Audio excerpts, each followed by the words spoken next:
আল্লাহ পাক বলেছেন সূরা ইব্রাহিমের মধ্যে, লাইন শাকারতুম লাযীদান্নাকুম, যদি তোমরা আমার শুকরিয়া আদায় করো, কৃতজ্ঞ হও, আমি তোমাদের প্রতি আমার নিয়ামতকে বাড়াই দেব ইনশাআল্লাহ।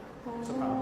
ওয়া লাইন কাফারতুম, আর তোমরা যদি কুফরি করো, আমার নিয়ামতগুলোকে অস্বীকার করো, তাহলে জেনে রেখো ইন্না আযাবি লাশাদীদ, আমার যে আযাব এটা অনেক কঠিন, এটা তোমরা নিতে পারবে না।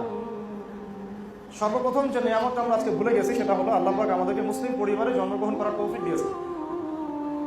এতটুকু চেতনা যদি আমাদের থাকতো, আমাদের মধ্যে কেউ বেনামাজি থাকতে পারতো না, আল্লাহকে সেজদা না করে সে দিন রাত পার করতে পারতো না, পশ্চিমকালেও তার পরিবারের মধ্যে বেপরদামি থাকতো না, বাহিরের সংস্কৃতির অনুসরণ থাকতো না, তার অর্থ ব্যবস্থার মধ্যে সুদ থাকতেই পারতো না, সুদের কোনো স্থানই থাকতো না যদি তার চেতনা থাকতো আমি একজন মুসলিম। তার রাজনীতির মধ্যে বিজাতীয় কোনো দর্শন থাকতে পারতো না, সেদিকে মসজিদে সেজদাও করতো, বাইরে গিয়ে পশ্চিমা দর্শন ফলো করতো, এমনটা হতো না।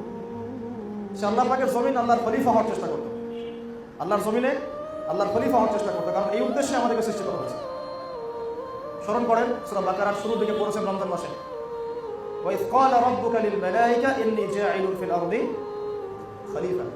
স্মরণ করুন হে নবী সেই সময়ের কথা যখন আমি আল্লাহ ফেরেশতাদেরকে বলেছিলাম যে আমি দুনিয়াতে আমার খলিফা পাঠাতে চাই। ফেরেশতারা কি বলেছিলেন? আতাজআলু ফিহা মান ইউফসিদু ফিহা ওয়া ইয়াসফিকু দিমা, আপনি কি এমন কাউকে দুনিয়া পাঠাতে চাচ্ছেন, এমন কাউকে পৃথিবীতে পাঠাতে চাচ্ছেন যে পৃথিবীতে গিয়ে ফিতনা ফাসাদ সৃষ্টি করবে, রক্তপাত ঘটাবে? অথচ আমরাই তো আপনার তাসবিহ পাঠ করছি। আল্লাহ পাক বললেন ইন্নী আ'লামু মা লা তা'লামুন, আমি যা জানি তোমরা তা জানো না। এখানে সৃষ্টির উদ্দেশ্য পাচ্ছি, আমাদেরকে কেন সৃষ্টি করা হয়েছে? কে আল্লাহর খলিফা? আমাদেরকে সৃষ্টি করা হয়েছে আল্লাহর খলিফা হিসেবে। প্রত্যেক নবী আল্লাহর খলিফা ছিলেন, প্রত্যেক রাসূল আল্লাহর খলিফা ছিলেন, প্রত্যেক ইমাম আল্লাহর খলিফা ছিলেন, এমনকি আমরাও আল্লাহ পাকের খলিফা।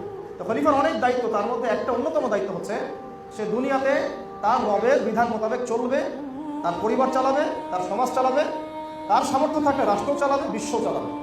এটা একটা খলিফার কাজ। এই দায়িত্বকে আদম আলাইহিস সালাম পালন করেন নাই? বেশক করেছেন। নূহ আলাইহিস সালাম পালন করেন নাই? বেশক। নবী মূসা, ঈসা, নবী ইউসুফ, সুলাইমান, দাউদ, এমনকি মুহাম্মদ রাসূলুল্লাহ সাল্লাল্লাহু আলাইহি ওয়াসাল্লাম কি এই দায়িত্বই পালন করেন নাই? আজকের মধ্যে মুহাম্মাদের মধ্যে এই চেতনাই নাই। তো আমরা শুকরিয়া আদায় করি, আল্লাহ পাক আমাদেরকে যেন শুকরিয়া আদায় করার তৌফিক দান করেন।